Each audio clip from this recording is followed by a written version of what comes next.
Brilliance Audio presents A Thin Disguise by Catherine Bybee, performed by Laurie Prince and Joe Arden.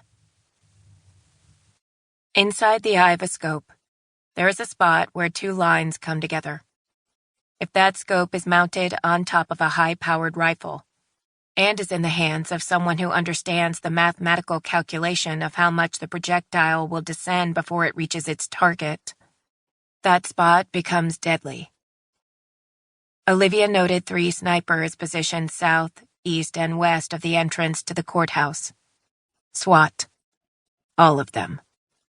While she had no doubt they'd do their job well if put to the task, the fact that none of them had noticed her pissed her off. She positioned a camera behind her scope and snapped photos of the uniformed men. Once she was satisfied with what she had, she wrapped up her location and moved to the next. It took 10 minutes to change her appearance, and 10 more to get in position. The familiar thump of her heart pounded blood up to her brain. The first time she'd ever squeezed the trigger, she'd pictured a video of red blood cells pushing through veins. With each beat, her blood pushed forward and stopped as valves closed off behind them, only to be pushed forward again with another beat of her heart. After pulling the trigger, the imaginary blood in her mind manifested into real puddles on the pavement. The images she put in her head were nothing next to the real thing. Nothing had prepared her for what followed. Not one of the classes she'd been forced to take at Richter equipped her for what she needed to survive. And yet here she was, heart still beating, soul still bleeding. She refocused on her position and searched. "Don't disappoint me," she muttered as her scope scanned the places she would have used. Her lens narrowed in and found one solo player. From the outside, it appeared as if the back door to the courthouse would not be in use, although Olivia's sources said it would. So instead of moving to the front of the building, she flattened herself on her hidden perch and waited. A buzz on her watch told her the time had come. Leo diverted his attention from the couple that had walked into the restaurant and toward the woman he'd just bumped into. Dishwater blonde with mysterious eyes and full pink lips. Beautiful. The back of his throat itched, as if he should know the woman staring at him. Only he didn't. He would have remembered. "Do I know you?" he asked. Her lips instantly closed, and she stood taller. "No." She turned to leave, and for some reason his hand found her arm and halted her. "Are you sure?" "I'm quite positive."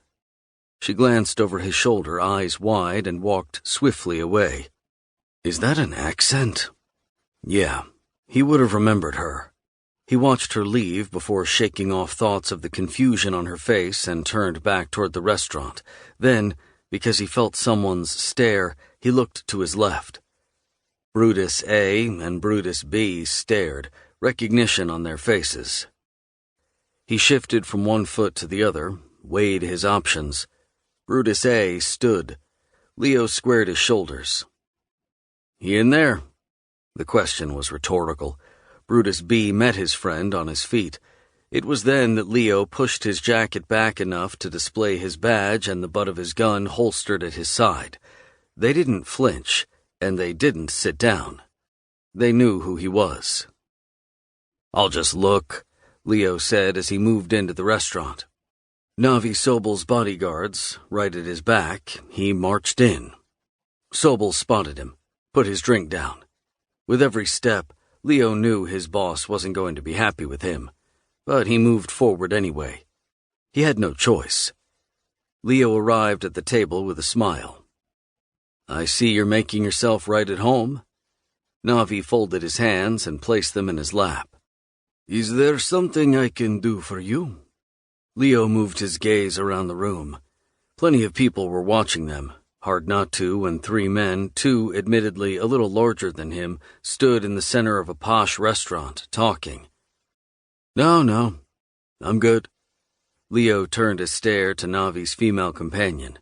Young, but not Marie Nickerson young, then looked back. How's the food? Navi opened one palm to the empty table. I couldn't tell you. Leo grinned. Well, let me know. I'll put this place on my list. Navi tilted his head, looked Leo dead in the eye.